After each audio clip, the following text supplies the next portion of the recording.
नमस्कार, मैं प्रियंका और आप देख रहे हैं न्यूज़ फ्रेम। फिलहाल हम मौजूद हैं अरगोड़ा स्थित लिटिल हार्ट हॉस्पिटल के बगल में, और यहाँ इसलिए मौजूद है क्योंकि बीते 2 महीने पहले स्वास्थ्य मंत्री इरफान अंसारी ने ये घोषणा की थी कि जो भी परिजन हैं जिनकी भी किसी कारणवश अगर मृत्यु हो जाती है तो उनके परिजनों को जो शव है उसे सौंप दिया जाएगा तुरंत, ताकि वो आगे की जो क्रियाक्रम है वो कर पाए।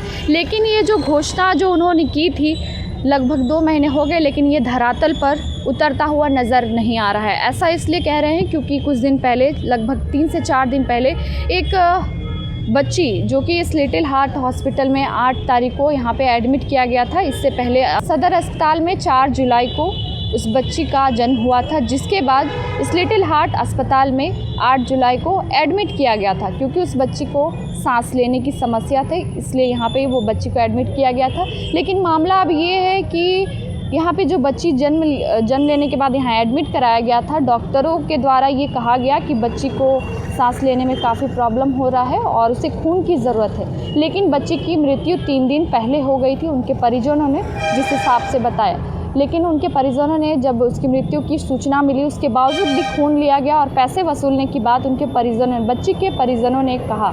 लेकिन मामला अब ये है कि उसके बावजूद भी खून की मांग की गई और पैसे की भी मांग की गई। अब आप खुद सोचिए, जो इस मामले को लेकर के आप कैसे देखते हैं। फ़िलहाल इस मामले को लेकर के डीसी मंजुनाथ भजंत्री ने इस मामले पर संज्ञान लिया है और साथ ही अरगोड़ा थाने में FIR दर्ज कराई गई है। मामले की जांच अभी की जा रही है, आगे क्या कुछ होने वाला है वो आपको हम ज़रूर बताएंगे। लेकिन फ़िलहाल ये साफ देखा जा रहा है कि स्वास्थ्य मंत्री इरफान अंसारी ने खुद ये पत्र जारी करके कहा था कि इस मामले को, इस तरह के जो मामले आते हैं, जिस तरह की दुर्घटनाएं हो गई या फिर किसी भी कारणवश अगर किसी की मृत्यु हो जाती है तो तुरंत परिजनों को शव को सौंप देना है। लेकिन वो अब धरातल पर नज़र नहीं आ रहा। लेकिन आप खुद सोचिए कि ये प्राइवेट अस्पतालों की जो मनमानी है वो अब साफ तौर पर नज़र आ रही है। लेकिन हमने अभी फ़िलहाल यहाँ पर अंदर बात करने की कोशिश की, लेकिन यहाँ के द्वारा हमें किसी भी प्रकार का कोई जवाब नहीं मिला।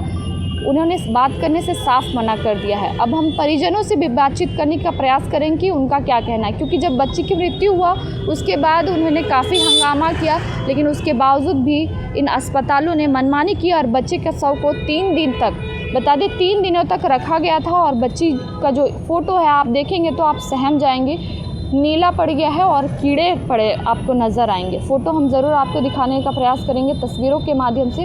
इससे साफ नज़र आ रहा है कि जो प्राइवेट अस्पतालों की जो मनमानी है वो अब कहीं ना कहीं नज़र आ रहा है कि लूटते हुए नज़र आ रहे हैं। जो इलाज के लिए जितने भरोसा करके यहाँ जो लोग आते हैं वो अब नज़र नहीं आ रहा है। तो इस पर क्या कहना है आपका, आप हमें ज़रूर बताएँ। फ़िलहाल हम परिजनों से बातचीत करने का प्रयास कर रहे हैं, उनका क्या कहना है वो भी हम आपको सुनाएंगे।